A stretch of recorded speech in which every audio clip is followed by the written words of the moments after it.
Kita lanjut bahas spoiler The Great Ruler Season 2 episode 100. Oke lah, gak usah banyak mang-mimeng, kita langsung masuk aja ke pembahasan.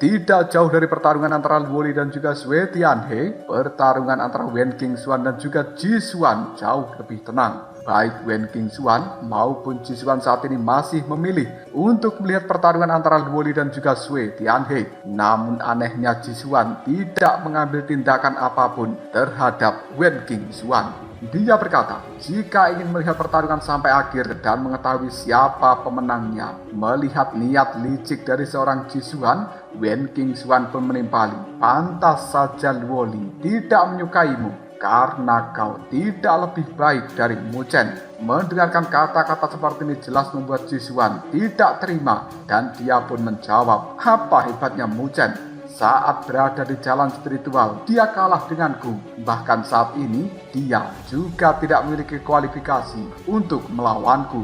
Mendengarkan ucapan itu, Wen Qingxuan pun segera mengunci Jisuan menggunakan tombak miliknya. Wen Qingxuan berkata jika dirinya akan mengalahkan Jisuan karena telah menggunakan Mu Chen untuk menjebak dirinya saat di babak eliminasi. Dan kali ini fluktuasi energi dari dalam tubuh Wen Qingxuan mulai meletus dengan cara yang begitu dahsyat. Jisuan yang tahu apabila Wen Qingxuan tidak setuju dengan penawarannya pun segera ingin mengambil tindakan untuk Wen Qingxuan ini. Namun sebelum dia mengambil tindakan itu, sebuah serangan dari tombak Wen Qingxuan bisa dengan cepat mengarah pada Jisuan. Meskipun Jisuan melihat serangan ini, namun dia tidak ada rencana untuk menghindar sama sekali. Dikarenakan tidak menghindar, tombak itu pada akhirnya menancap pada tubuh Jisuan. Dan anehnya tidak ada cairan merah sedikit pun yang keluar. Menyaksikan hal ini jelas, para penonton mulai menyadari jika itu hanyalah tubuh bayangan dari seorang Jisuan. Namun mereka penasaran sejak kapan Jisuan membentuk segel bayang itu, karena kecepatan yang dimiliki membuat semua orang tidak menyadari akan hal ini. Dan mereka semuanya bisa melihat sekarang Jisuan berdiri dengan gagahnya di atas langit. Sementara itu Wen Qingxuan tidak heran karena serangan ini cukup mudah untuk dilalui seorang Jisuan. Tanpa menunggu waktu yang lebih lama lagi, Wen Qingxuan membentuk sebuah segel dan kemudian sepasang sayap burung pinik emas telah muncul di punggungnya. Di sisi lain, Jisuan mulai bisa merasakan tekanan yang dilayangkan oleh seorang Wen Qingxuan. Namun belum sempat dirinya membuat sebuah pertahanan atau memberikan sebuah serangan, Wen Qingxuan sudah muncul di belakangnya. Tanpa basa-basi lagi, Wen Qingxuan melayangkan serangan tombak kepada Jisuan ini. Melihat hal itu, Jisuan segera membentuk sebuah segel di tangannya hingga menyisakan sebuah bayangan untuk Wen Qingxuan lawan. Namun setiap tempat yang dia pijak pasti ada serangan tombak yang datang. Hal ini jelas membuat kedua serangan saling mengejar satu sama lain. Semakin lama Jisuan mulai bisa menyadari jika dia tidak bisa terus menghindar, karena dengan bayangan ini tidak akan mampu mengalahkan seorang Wen Qingxuan. Cahaya tombak dari gadis cantik itu tanpa henti memberikan serangan kepada seorang Jisuan dan memastikan untuk mengalahkan orang tersebut. Melihat hal ini, Jisuan sudah memutuskan untuk mengeluarkan tombak miliknya juga. Dan kali ini kedua ujung tombak dari mereka saling bertemu di udara. Fluktuasi energi yang begitu dahsyat menyebar, dan hal itu bahkan membuat para penonton harus menyipitkan matanya. Sementara Jisuan dan juga Wen Qingxuan, tubuh dari keduanya kali ini terdorong mundur. Setelah keduanya mengalami hal seperti itu, Wen Qingxuan meminta pada Jisuan untuk tidak terus melarikan diri. Tak berapa lama di belakang tubuh dari Jisuan mulai muncul sebuah cahaya suci yang berwarna putih. Ini merupakan segel yang sama yang digunakan Jisuan ketika melawan Wen Busheng. Namun energi yang digunakan sekarang jauh lebih besar daripada yang dibandingkan saat itu. Jelas karena Jisuan sudah mulai terancam oleh serangan-serangan yang dibuat oleh Wen Qingxuan. hanya dalam waktu yang cukup singkat, 3 matahari sudah mengembun di belakang Jisuan. Hanya dengan menggerakkan jarinya saja, ketiga matahari itu mulai menyatu dengan energi yang berada di sekitar tempat ini dan kemudian menyelimuti tubuh Wen Qingxuan. Menyaksikan adegan seperti ini membuat ekspresi wajah Wen Qingxuan masih tidak berubah sama sekali. Bahkan Wen Qingxuan juga tidak memiliki sebuah keinginan untuk menghindar. Tepat ketika energi matahari itu menyerang, cahaya menyilaukan muncul hingga semua orang tidak bisa melihat apa yang telah terjadi sebenarnya. Tak berapa lama sinar itu pun mulai meredup hingga semua orang bisa melihat cahaya berwarna keemasan berasal dari burung phoenix yang telah dikeluarkan Wen Qingxuan. Melihat hal ini jelas membuat kejutan tersendiri bagi para penonton, karena burung phoenix itu merupakan phoenix suci emas yang telah menduduki peringkat ke-6 di dalam daftar binatang spiritual. Hal ini jelas membuat semua orang tidak menyangka apabila Wen Qingxuan akan memiliki kartu traf sehebat itu. Bahkan seorang Jisuan juga tidak menyangka apabila melawan Wen Qingxuan membutuhkan kekuatan ekstra. Tak berapa lama seorang berteriak, "Jisuan, panggil elang naga langit kuno yang berada di dalam tubuhmu. Jika tidak, maka kau tidak pernah memiliki kesempatan untuk bisa menang melawan Wen Qingxuan."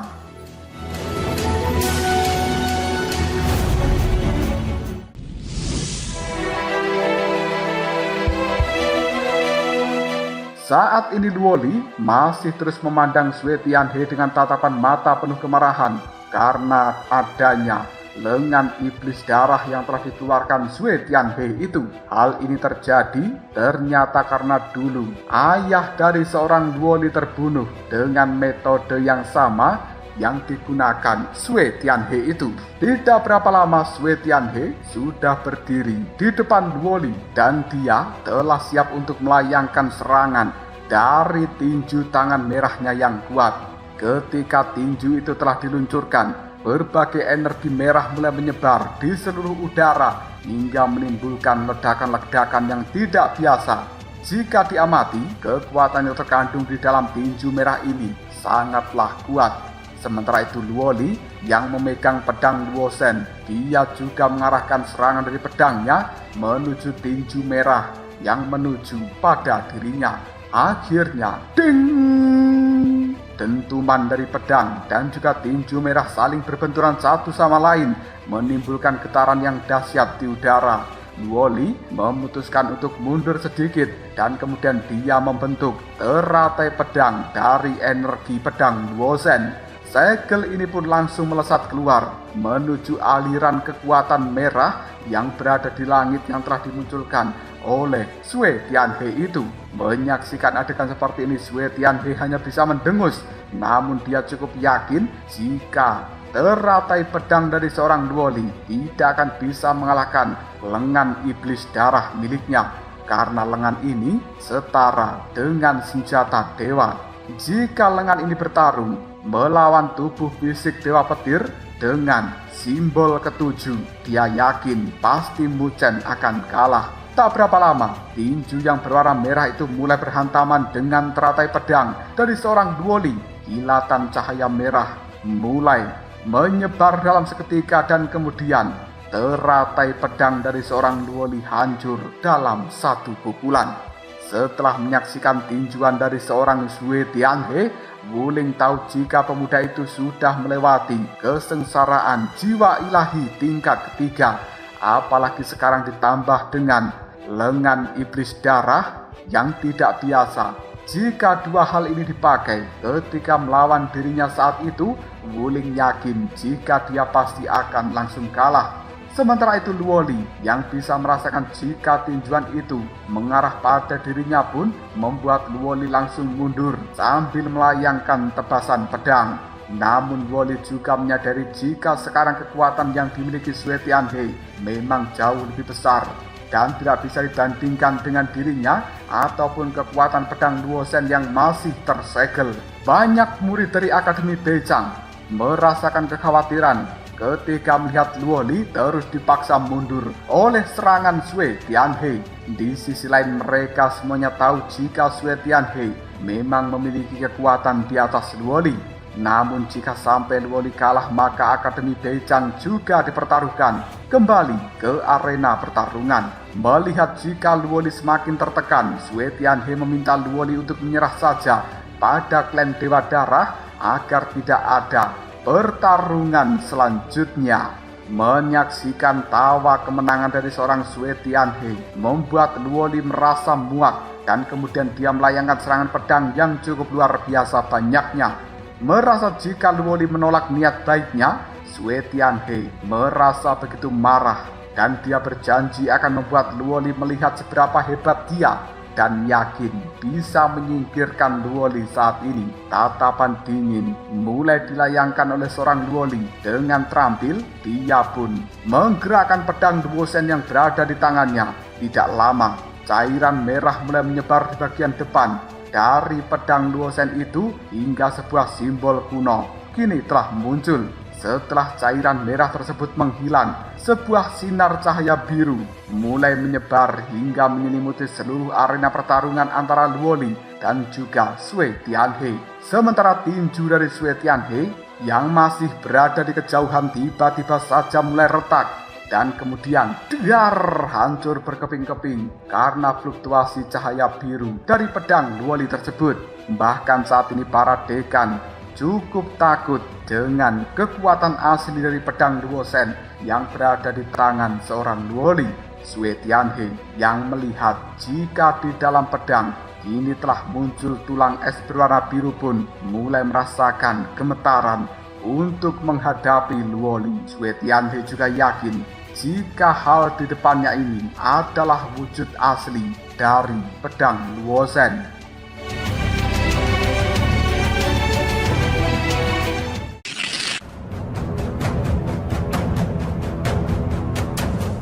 Meskipun merasa takut dengan tekanan yang ada, Sue Tianhe mulai mencoba untuk memprovokasi seorang Luoli dengan mengatakan, meskipun kau melepaskan wujud asli dari pedangmu, hanya dengan kekuatanmu yang sekarang tidak akan bisa mengendalikan pedang Duosen itu. Bagi Sue Tianhe, pedang Duosen adalah mimpi buruk karena dari dulu pedang ini telah begitu banyak mengalahkan orang-orang kuat dari klan Dewa Darah. Saat ini tangan dari Luoli masih memegang pedang Duosen semakin erat hingga cairan merah keluar dari tangannya. Tanpa basa-basi lagi Luoli memutuskan untuk segera menunjukkan kekuatan asli dari pedang Duosen ini. Setelah Luoli berhasil mengaktifkan wujud asli dari pedang Duosen, kekuatan Luoli juga naik begitu mengerikan. Melihat niat pedang yang ingin menghancurkan dirinya, Sue Tianhe tidak bisa menghindar lagi karena jalur pergerakannya sekarang sudah dikunci oleh cahaya biru yang dipunculkan dari dalam pedang Duosen. Wajah Sue Tianhe mulai berubah menunjukkan sedikit ketakutan. Namun dia yakin bahwa Luoli tidak akan bisa mengaktifkan seluruh kekuatan dari pedang itu. Karena jika hal ini terjadi maka Sue Tianhe pasti akan musnah. Sue Tianhe kemudian juga memutuskan untuk membentuk sebuah segel tertentu dan mengaktifkan lengan iblis darah tingkat lanjutan yang merupakan iblis pemakan langit. Setelah segel ini berhasil dibentuk, dua cahaya yang begitu besar mulai muncul di udara dengan bau amis yang cukup menyengat. Cahaya ini semakin lama mulai mengembun dan kemudian berubah menjadi dua buah mulut raksasa yang menyedot semua energi yang ada di depannya. Sekarang mulut raksasa itu telah mengembun dengan cara yang cukup sempurna. Pedang Duosen tanpa ragu oleh Luoli langsung digunakan untuk melayangkan tebasan, dan kali ini semua orang tidak bisa melihat apa yang telah terjadi karena sinar cahaya biru dari pedang Duosen begitu menyilaukan. Tak berapa lama sinar cahaya biru itu mulai menipis hingga semua orang bisa melihat jika dua mulut raksasa tadi sudah mengalami keretakan dan akhirnya diar hancur berkeping-keping. Kali ini semua orang bisa melihat jika di ujung dari tebasan pedang telah berdiri sosok Sue Tianhe yang sudah mengalami luka di sekujur tubuhnya. Bahkan luka itu memanjang dari bahu hingga kepalan tinju seorang Sue Tianhe. Di sisi lain Sue Tianhe masih terus memandang luka akibat tebasan dari pedang Luosen, dan saat ini Sue Tianhe sudah tidak bisa memperbaiki lengan iblis darah lagi karena energi pedang yang ditinggalkan Luoli masih terus menggerogoti energi di tubuhnya. Raut wajah ketakutan terpancar dalam pandangan mata Sue Tianhe. Tak berapa lama dia mulai membuka segel di tangannya, dan kali ini dia akan mengeluarkan kartu trap terakhir yang dia miliki. Sebuah auman terdengar dari belakang tubuh Sue Tianhe. Melihat hal ini jelas membuat setiap orang merasa terkejut karena pemuda itu benar-benar berani mengaktifkan roh binatang iblis darah dari klan Dewa Darah. Pandangan mata dari Luoli terpusat pada sosok binatang yang telah dikeluarkan oleh seorang Sue Tianhe. Tak berapa lama Luoli bisa melihat jika Sue Tianhe mulai mengatakan teknik Dewa Darah lautan perangkap. Selesai mengatakan hal seperti ini, Sue Tianhe mulai membuka mulutnya lebar-lebar dan menyemburkan cairan merah dari dalamnya. Hal yang sama juga telah dilakukan oleh binatang iblis darah itu. Hal ini membuat gelombang angin dipenuhi cahaya merah yang membuat Luoli berada di tengah-tengah lautan cahaya merah itu. Tanpa menunggu waktu yang lebih lama lagi, Sue Tianhe memerintahkan pada kekuatan merah di tempat ini untuk berubah menjadi tornado merah demi bisa melenyapkan Luoli. Namun pandangan mata semua orang mulai tertuju pada Sue Tianhe yang sekarang telah naik di punggung dari binatang iblis darah, dan semua orang merasa heran kenapa monster seperti itu dengan cepat menghindar dari arena pertarungan. Sebenarnya apa yang telah direncanakan oleh Sue Tianhe demi bisa melawan Luoli saat ini? Sementara itu di arena pertarungan antara Jisuan dan juga Wen Qingxuan masih terus berlanjut dengan cara yang cukup sengit. Suara teriakan dari burung phoenix mulai menggema dengan begitu dahsyatnya, dan juga sosok Wen Qingxuan kini telah berdiri di atas punggung dari burung phoenix. Dia memegang tombak emas kebanggaan. Menyaksikan adegan seperti ini, Jisuan cukup takjub karena wanita cantik itu berhasil memurnikan esensi dari Phoenix suci emas. Melihat tatapan mata Jisuan yang terus mengarah pada burung Phoenix miliknya,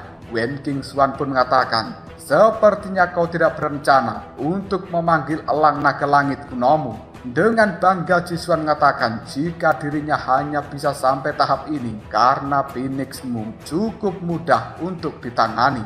Melihat kesombongan dari seorang Jisuan membuat Wen Qingxuan merasa jika dalam pertarungan saat ini dia sangat diremehkan. Dan kemudian Wen Qingxuan tanpa ragu memberikan serangan pada Jisuan meskipun orang itu tidak memiliki sebuah persiapan.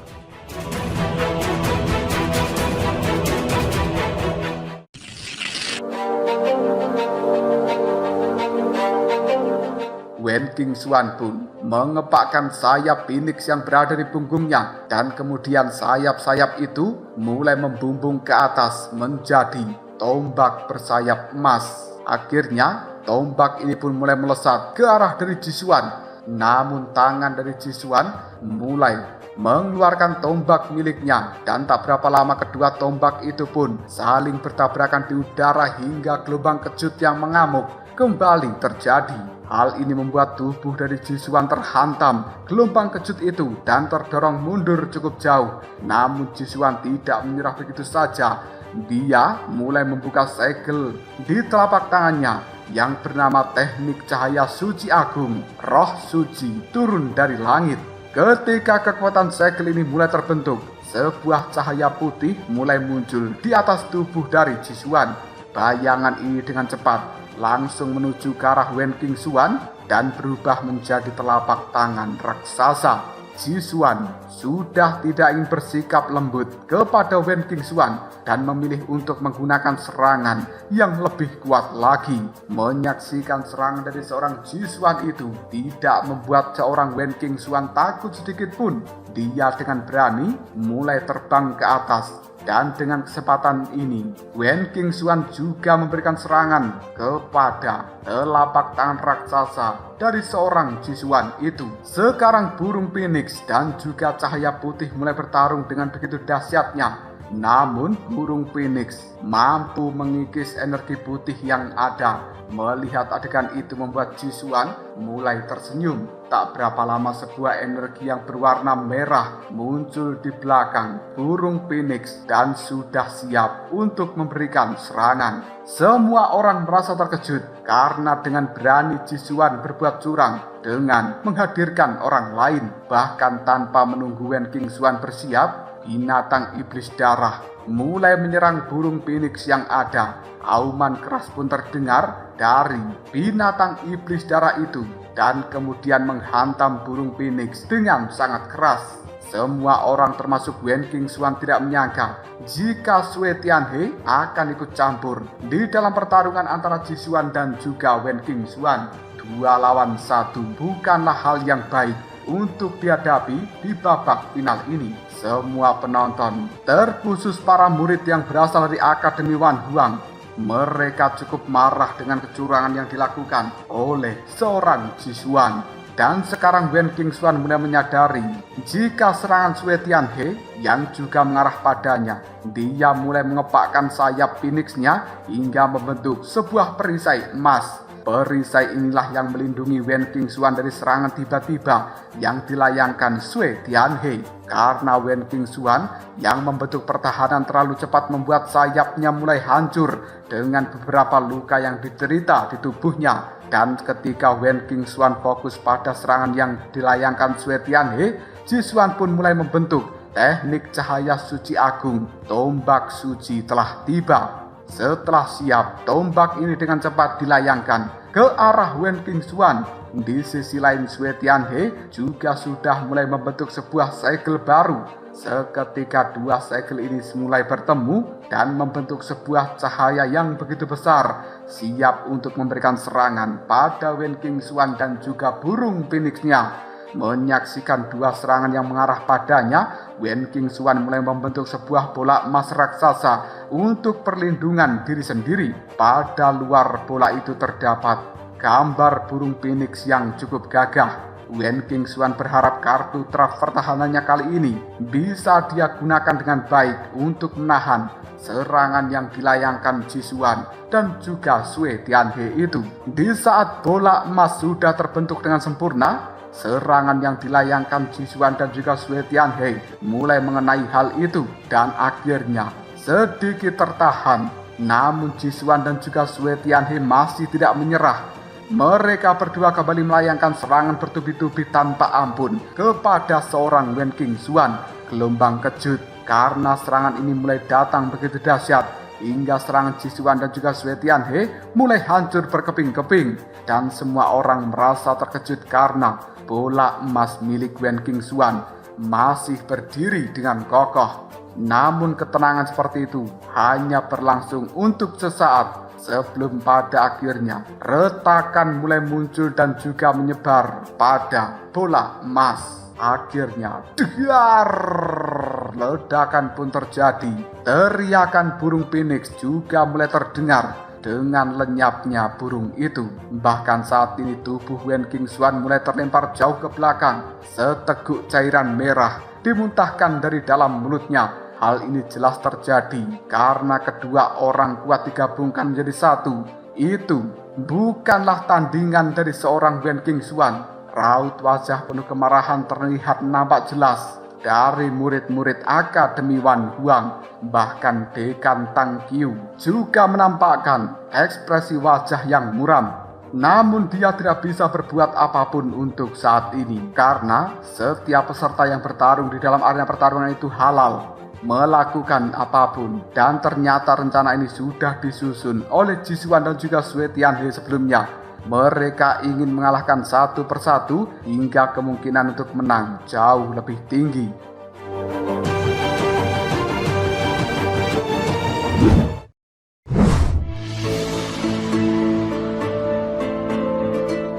Melihat keadaan Wen Qingxuan yang sudah sangat lemah membuat Jisuan dan juga Sui Tianhe mulai saling bertukar pandang. Ketika tahu maksud satu sama lain, mereka berdua mulai membentuk sebuah segel dan mengarahkan sebuah serangan baru kepada Wen Qingxuan.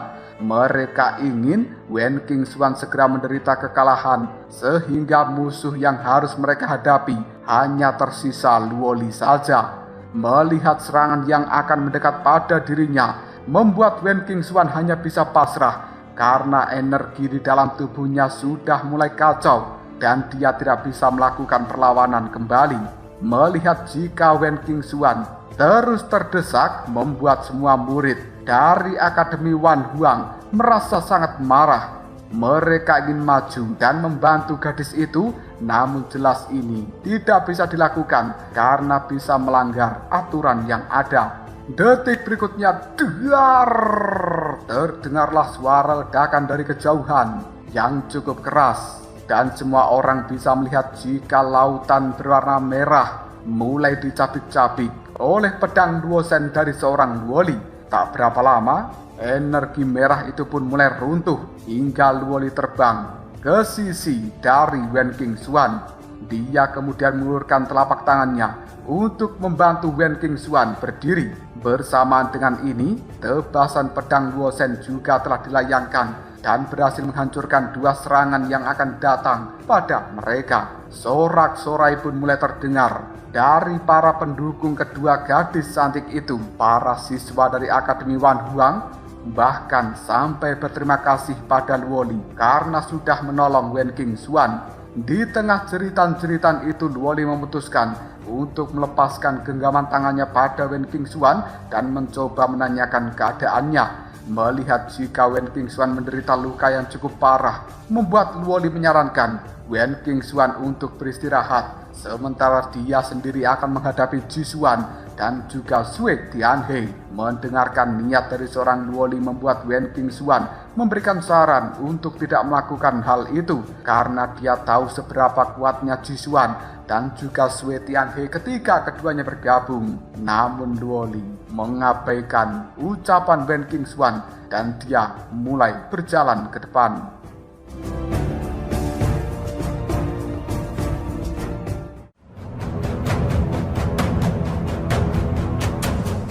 Lalu apakah yang akan terjadi selanjutnya? Mungkinkah Luoli seorang diri mampu menghadapi kekuatan gabungan dari Jisuan dan juga Sui Tianhe ini?